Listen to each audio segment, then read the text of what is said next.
It's not a Genshin anniversary without a little of everything on fire. Genshin Impact finally introduced a new level cap, but it's locked behind pulling constellations for characters starting at C7. Bruh. For every 5-star constellation you pull beyond C6, you get one Masterless Stella Fortuna. You can use one on any level 90 character to ascend them to 95, and 2 more to get them from 95 to 100, so 3 in total. Let's talk about why it sucks, why it doesn't, and why ultimately you should not cry about it. I hear people complaining that this change is whale bait. Yes, it is. Just like constellations and weapon refinements.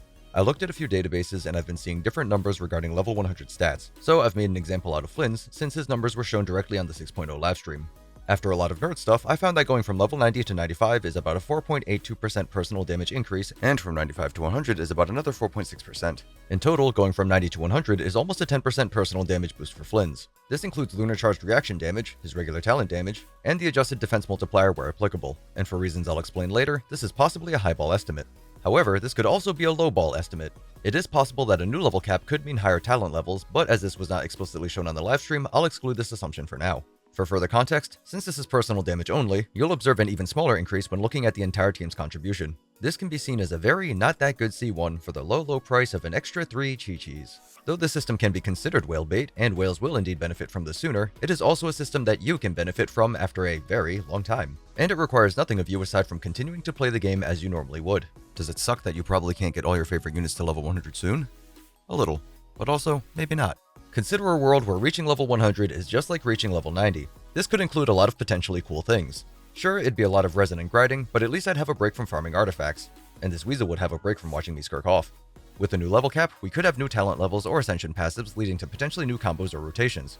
This could have been a great excuse to shine up some older units that have fallen victim to vehicular manslaughter and been left to rot in a ditch.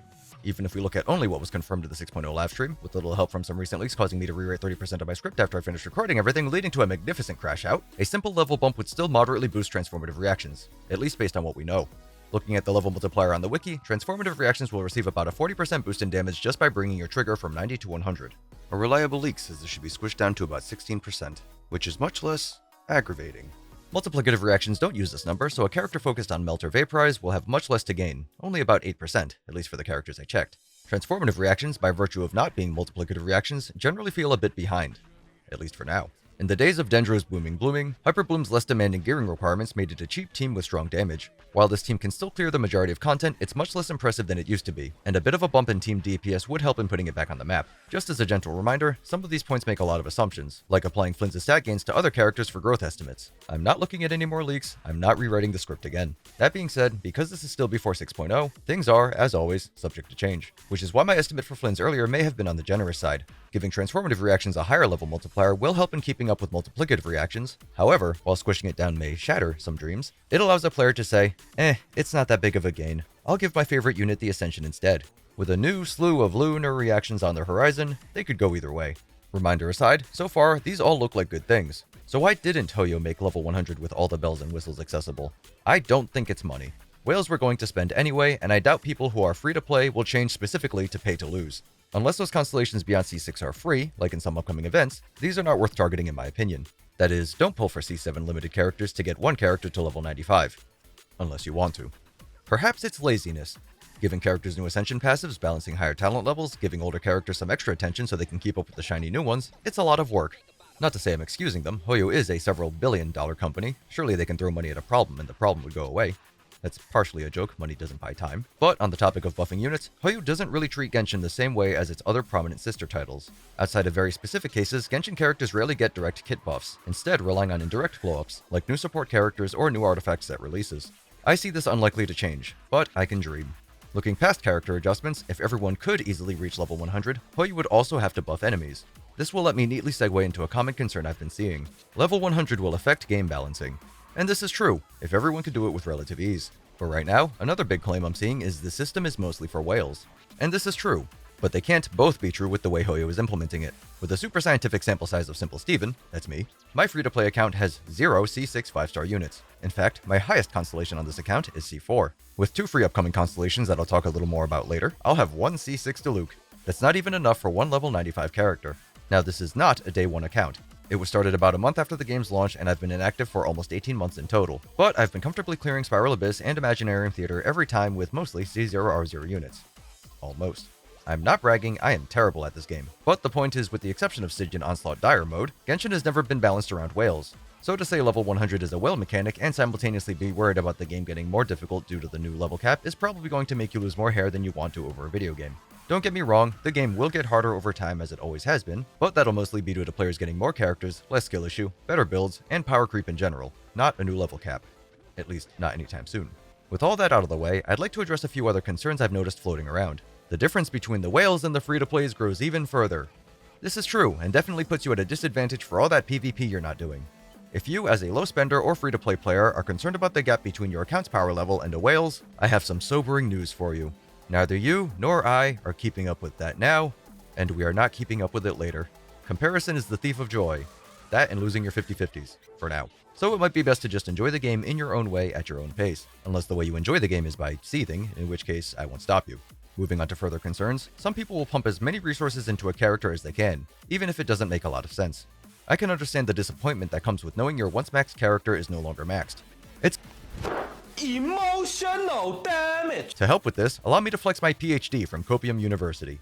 As mentioned earlier, giving Flins a boost from 90 to 100 optimistically increases his damage by about 10%, so you can more or less treat this as a non-constellation constellation that only affects your damage. No quality of life, no changes in builds, only girth. And not even that much of it. If you never plan to pull for constellations anyway, nothing really changes for you. In fact, your situation only gets better. Instead of having to pull for this constellation directly, you're being rewarded for having terrible luck, or a lot of patience, or some combination of the two. If you're expecting some Masterless Stella Fortuna to slide into your DM soon, you've probably lost your unfair share of 50-50s, so maybe they'll help ease the pain. If you don't expect to use this feature in the foreseeable future, you're either a relatively inactive player, or not a player at all and simply here to watch the fire burn, in which case, hi. A newer player, welcome and good luck. An older player that's won a good number of 50-50s, or at least more than you think, congrats and you. Or an older player that has an incredibly even spread of losses among standard units. If you are in the latter category, I can cope still. You may not get any Masterless Stella Fortuna for a while if your losses continue to spread out evenly, but once you start, you'll benefit from nearly every shattered dream.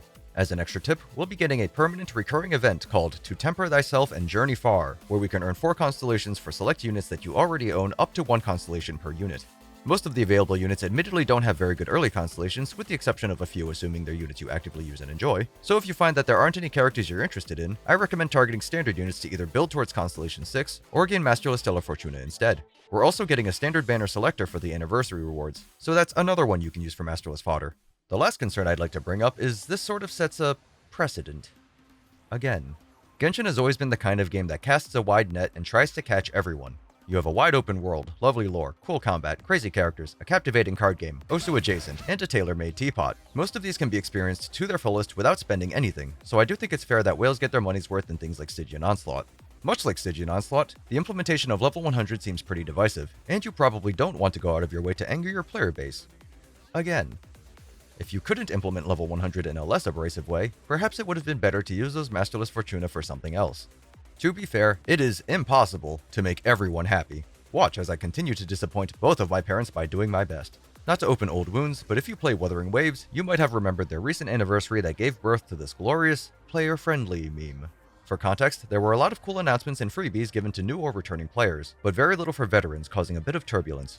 Genshin's upcoming version also has some cool things for new and returning players, in addition to this thing for very veteran players. But there is turbulence still, as there isn't much for the low-spending lucky or unlucky or lucky long-time losers, or at least it may not feel that way.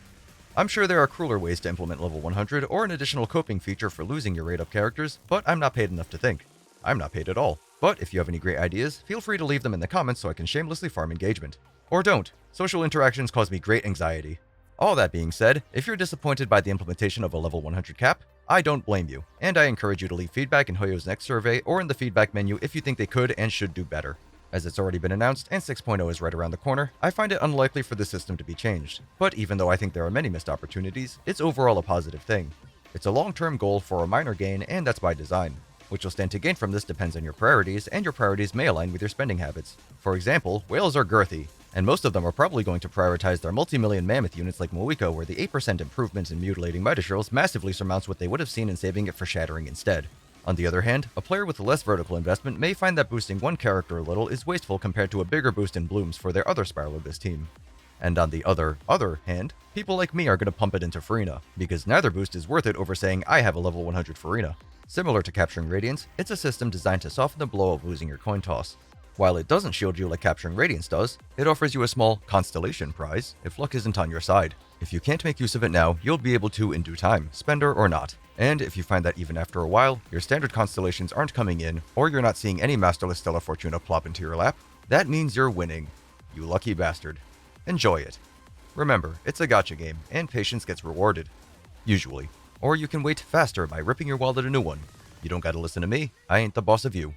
This video you clicked on by accident is over, but you're still here. If you want more of me for some reason, you can find me at twitch.tv/alilsimple, ALILSIMPLE. I stream every day sometimes, starting and ending between the hours of 8 AM and 8 AM Eastern Standard Time. I'm a lot less funny and the experience is a little awkward because I can't delete stutters in real time, but I'll be your white noise if you want. If white noise had the communicational skills of an alarm clock.